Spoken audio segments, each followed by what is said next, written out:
So good morning guys. तो चलिए start करते हैं आज के यानी कि 14 अप्रैल के इंपॉर्टेंट करंट अफेयर्स को। और आज 14 अप्रैल है यानी कि बाबा भीमराव अंबेडकर जी की जयंती भी है। तो देखिए हमारा पहला प्रश्न क्या है कि अप्रैल 2022 में पहला खेलो इंडिया राष्ट्रीय रैंकिंग महिला तीरंदाजी टूर्नामेंट का आयोजन ये कहाँ पे किया गया? तो आंसर होगा जमशेदपुर झारखंड। तो याद रखना, पहला खेलो India national ranking women archery tournament ये शुरू हुआ है कहाँ पे? झारखंड के जमशेदपुर में। और ये जो आयोजन है ये 6 चरणों में होगा। तो इसका पहला चरण शुरू हुआ है जमशेदपुर से। और अगर मैं आपसे पूछूं कि खेलो इंडिया यूथ गेम्स का चौथा संस्करण इस साल होगा कहाँ पे? पंचकुला हरियाणा में। पांचवा संस्करण भी 2022 में होगा भोपाल मध्य प्रदेश में। और खेलो इंडिया यूनिवर्सिटी गेम्स का दूसरा संस्करण होगा कर्नाटक में। और अगर आपसे पूछा जाए कि खेलो इंडिया महिला हॉकी लीग अंडर 21 को किसने जीता? प्रीतम सिवाच हॉकी अकादमी ने। तो ये याद रखना, बढ़ते आगे। और हाँ गाइस, अनअकैडमी आपके लिए लेकर के आया है बढ़िया बैचेस ताकि आपकी तैयारी हो एकदम पक्की। तो आज ही सब्सक्राइब करें अनअकैडमी प्लस। देखो आपको बैचेस बिल्कुल बेसिक से लेके बिल्कुल हाई लेवल तक मिल जाएंगे। और जितने भी बैचेस हैं, जितने भी कोर्सेज हैं, उनमें आपको डेडिकेटेड डाउट सेशंस भी मिलेंगे। तो ये एक ऐसा मौका है जहां पे आप एडुकेटर्स के साथ लाइव इंटरेक्ट करके अपने डाउट्स को क्लियर कर सकते हैं। और इसी सब्सक्रिप्शन में आपको मॉक टेस्ट भी मिलेंगे डिटेल्ड एनालिसिस और एक्सप्लेनेशन के साथ। तो अगर आप बैंक एग्जाम की तैयारी कर रहे हैं तो ये सही मौका है इस अपॉर्चुनिटी का लाभ उठाने का। और हां, बिना कोई वक्त जाया कीजिए सब्सक्राइब करें अनअकैडमी प्लस पर और इस मौके का फायदा उठाएं। तो करना क्या है बेसिकली, बिना कोई देरी किए जाइए और अनअकैडमी प्लस का सब्सक्रिप्शन ले लीजिए। और हां, सबसे इंपॉर्टेंट बात, मेरा कोड इस्तेमाल करना मत भूलिएगा। कौन सा? क्रैक एग्जाम 10, क्योंकि इसे यूज करते ही आपको 10% का इंस्टेंट डिस्काउंट मिल जाएगा। आपकी फीस कम हो जाएगी।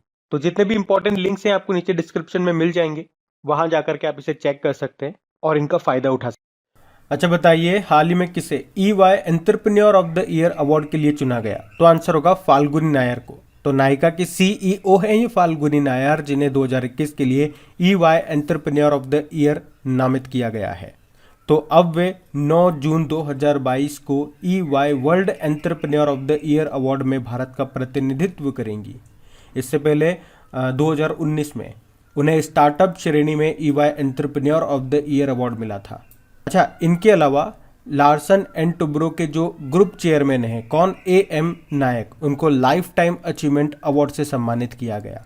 और फाल्गुनी नायर से मैं आपको याद दिला दूं, अभी जो Hurun richest self women in the world 2022 की सूची आई थी, उसमें भारतीयों में बात करोगे तो फाल्गुनी नायर टॉप पे थी और पूरे विश्व में ये 10वें स्थान पर थी।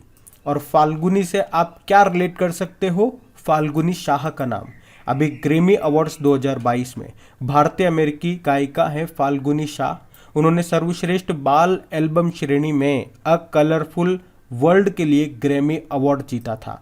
तो वो नाम भी याद रखना। बाकी अगर आपसे पूछा जाए कि चमेली देवी जैन पुरस्कार 2021 किसने जीता, तो आरिफा जोहरी ने, मुंबई की पत्रकार हैं। 2022 का सुभाष चंद्र बोस आपदा प्रबंधन पुरस्कार जीता व्यक्तिगत श्रेणी में विनोद शर्मा ने। और 31वां GD बिरला पुरस्कार जीता नारायण प्रधान ने। याद रखना ये सारे पॉइंट, बढ़ते आगे। अच्छा बताइए, हाल ही में संयुक्त राष्ट्र ने किसे tree city of the world 2021 के रूप में मान्यता दी है? तो आंसर होगा हैदराबाद और मुंबई दोनों को। तो अभी यूनाइटेड नेशन के फूड एग्रीकल्चर ऑर्गेनाइजेशन और आर्बर डे फाउंडेशन ने संयुक्त रूप से मुंबई और हैदराबाद को 2021 tree city of the world के रूप में मान्यता दी है। क्यों? तो एक्चुअली में इन दोनों शहरों ने शहरी पेड़ों और हरियाली को उगाने और उन्हें बनाए रखने के लिए ये सम्मान प्राप्त किया है। और वैसे आपको याद भी होगा कि 2020 के लिए हैदराबाद को tree city of the world चुना गया था और अभी 2021 में मुंबई और हैदराबाद को। तो आप देख सकते हो हैदराबाद को लगातार 2 सालों के लिए चुना गया है। अच्छा, अगर मैं आपसे पूछूं कि भारत का पहला ओपन रॉक संग्रहालय म्यूजियम कहाँ पे खुला, तो भी आंसर होगा हैदराबाद। और स्टैचू ऑफ इक्वलिटी का उद्घाटन कहाँ पे किया गया था? हैदराबाद में ही, जो कि रामानुजाचार्य, संत रामानुजाचार्य जी की स्टैचू है, 216 फीट ऊंची है। और माइक्रोसॉफ्ट ने भारत का सबसे बड़ा डेटा सेंटर कहाँ पे स्थापित किया? हैदराबाद में ही। उसके अलावा याद रखना, देश का पहला पूर्ण महिला स्वामित्व वाला FLO यानी कि फिक्की लेडीज ऑर्गेनाइजेशन औद्योगिक पार्क कहाँ पे बन रहा है? तो आंसर होगा हैदराबाद में। और भारत का पहला ट्रांसजेंडर कम्युनिटी डेस्क कहाँ पे खुला? हैदराबाद में ही। और हैदराबाद किस नदी के किनारे स्थित है? तो मूसी नदी के किनारे। अच्छा, हैदराबाद को भारत में मिलाने के लिए कौन सा ऑपरेशन चलाया गया था? ऑपरेशन पोलो। याद रखना ये सब पॉइंट, बढ़ते आगे। अच्छा बताइए, अभी हाल ही में किसे आईसीसी क्रिकेट समिति के सदस्य बोर्ड प्रतिनिधि के रूप में नियुक्त किया गया है? तो आंसर होगा जय शाह को। तो बीसीसीआई सचिव हैं जय शाह, जिनको आईसीसी क्रिकेट समिति में सदस्य बोर्ड प्रतिनिधि के रूप में नियुक्त किया गया है। जबकि महिला जयवर्धने को पूर्व खिलाड़ी प्रतिनिधि के रूप में फिर से नियुक्त किया गया। अभी विदेश सचिव कौन बने थे हमारे? विनय मोहन क्वात्रा। भारतीय भुगतान परिषद के अध्यक्ष, पेमेंट काउंसिल ऑफ इंडिया के अध्यक्ष कौन बने थे? विश्वास पटेल। और Vikas Kumar Delhi metro rail corporation के मैनेजिंग डायरेक्टर बने थे। अच्छा, इंटरनेशनल क्रिकेट काउंसिल की बात करें, स्थापना होती है 1909 में। हेडक्वार्टर दुबई यूएई में है। सीईओ इसके जॉफ एलार्डिस है और चेयरमैन है ग्रेग पार्कले, जो कि न्यूजीलैंड के हैं। चलो मुझे एक प्रश्न का उत्तर दो। अभी सुरेश रैना को किस देश ने स्पोर्ट्स आइकॉन अवार्ड से सम्मानित किया था? और अभी ऑटोबायोग्राफी भी आई थी सुरेश रैना की, उसका नाम भी बताइए। हम बढ़ते आगे। अच्छा बताइए, अभी हाल ही में एयरपोर्ट काउंसिल इंटरनेशनल ने 2021 के लिए दुनिया के टॉप 10 सबसे व्यस्त हवाई अड्डों की सूची जारी की है। उसमें टॉप पे कौन सा हवाई अड्डा है? तो आंसर होगा अटलांटा इंटरनेशनल एयरपोर्ट। तो अभी एयरपोर्ट काउंसिल इंटरनेशनल ने 2021 के लिए दुनिया भर में टॉप 10 सबसे व्यस्त हवाई अड्डों की लिस्ट जारी की है, जिसमें अमेरिका का अटलांटा इंटरनेशनल एयरपोर्ट टॉप पर है। और मैं आपको बता दूं कि इस पूरी लिस्ट में अमेरिका के तो 8 एयरपोर्ट हैं और 2 चाइना के हैं। अच्छा, एयरपोर्ट काउंसिल इंटरनेशनल का हेडक्वार्टर कहाँ पर है? मॉन्ट्रियल, कनाडा में। अच्छा, अगर मैं आपसे पूछूं कि सौर ईंधन का उपयोग करने वाली पहली एयरलाइन कौन सी बनी अभी? तो आंसर होगा स्विस इंटरनेशनल एयरलाइन। और अभी विंग्स इंडिया 2022 का आयोजन कहाँ पे किया गया था? ये नागरिक उड्डयन के क्षेत्र में एशिया का सबसे बड़ा कार्यक्रम है। कहाँ पे हुआ था? बेगमपेट हवाई अड्डा, जो कि आपको मिलेगा हैदराबाद में, वहाँ पे। और अभी एयरपोर्ट अथॉरिटी ऑफ इंडिया ने अवसर नाम से एक योजना शुरू की थी। और अभी एयर इंडिया के चेयरमैन कौन बने? टाटा सन्स के जो चेयरमैन हैं एन चंद्रशेखरन। और अगर आपसे पूछे विस्तारा एयरलाइन के सीईओ कौन बने? तो विनोद कन्नन बने थे। इंडिगो एयरलाइन के मैनेजिंग डायरेक्टर बने थे राहुल भाटिया। और मिनिस्ट्री ऑफ सिविल एविएशन के सेक्रेटरी बने थे राजीव बंसल। और जेट एयरवेज के सीईओ कौन बने? संजीव कपूर बने थे। ध्यान रखना, बढ़ते आगे। चलिए बताइए, अभी हाल ही में अंतर्राष्ट्रीय पगड़ी दिवस कब मनाया गया? तो आंसर होगा 13 अप्रैल को। तो सिखों को अपने धर्म के अनिवार्य हिस्से के रूप में पगड़ी लगाने की सख्त आवश्यकता के बारे में जागरूकता लाने के लिए 2004 से हर साल 13 अप्रैल को यह अंतर्राष्ट्रीय पगड़ी दिवस इंटरनेशनल टर्बन डे के रूप में मनाया जा रहा है। अच्छा, अप्रैल में कौन कौन से डे मनाए? अभी हमने 1 अप्रैल को उत्कल दिवस मनाया था। 2 अप्रैल को वर्ल्ड ऑटिज्म अवेयरनेस डे मनाया, विश्व ऑटिज्म जागरूकता दिवस। 2 अप्रैल को ही अंतर्राष्ट्रीय बाल पुस्तक दिवस मनाया। 4 अप्रैल को खान जागरूकता और खदान कार्य में सहायता के लिए अंतर्राष्ट्रीय दिवस मनाया। 5 अप्रैल को राष्ट्रीय समुद्री दिवस मनाया। 5 अप्रैल को ही अंतर्राष्ट्रीय अंतरात्मा दिवस इंटरनेशनल डे ऑफ कॉन्साइंस मनाया। 6 अप्रैल को इंटरनेशनल स्पोर्ट्स डे मनाया।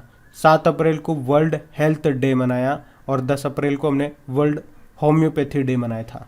तो ये आप याद रखना, बढ़ते आगे। चलिए बताइए, अभी T20 में 10,000 रन बनाने वाले दूसरे भारतीय कौन बन गए? तो आंसर होगा रोहित शर्मा। तो मुंबई इंडियंस के कप्तान है ये रोहित शर्मा। अभी जो आईपीएल चल रहे हैं उसमें पंजाब किंग्स के कगिसो रबाडा की गेंद पर छक्का लगा करके T20 क्रिकेट में 10,000 रन पूरे कर लिए हैं इन्होंने। और इस तरह से वे विराट कोहली के बाद इस मुकाम पर पहुंचने वाले दूसरे भारतीय बल्लेबाज हैं। कौन? रोहित शर्मा। अच्छा, जो आईपीएल चल रहे हैं उसी की बात कर लेते हैं। कौन से नंबर का है? 15वें नंबर का है। टोटल कितनी टीमें खेल रही हैं? 10 टीमें। कितनी नई टीमें जुड़ी हैं? 2। कौन कौन सी? अहमदाबाद टीम, जिसका नाम हो गया गुजरात टाइटंस, उसके कप्तान बने हार्दिक पांड्या। एक Lucknow team, Lucknow super giants, इसका नाम हो गया, इसके कप्तान बने केएल राहुल। और 2022 और 2023 के आईपीएल का टाइटल स्पॉन्सर कौन है? टाटा ग्रुप है। और 2022 का आईपीएल का ऑफिशियल पार्टनर बना है रुपे। और अगर आपसे पूछा जाए कि देश का पहला स्पोर्ट्स यूनिकॉर्न कौन बना? Chennai super king.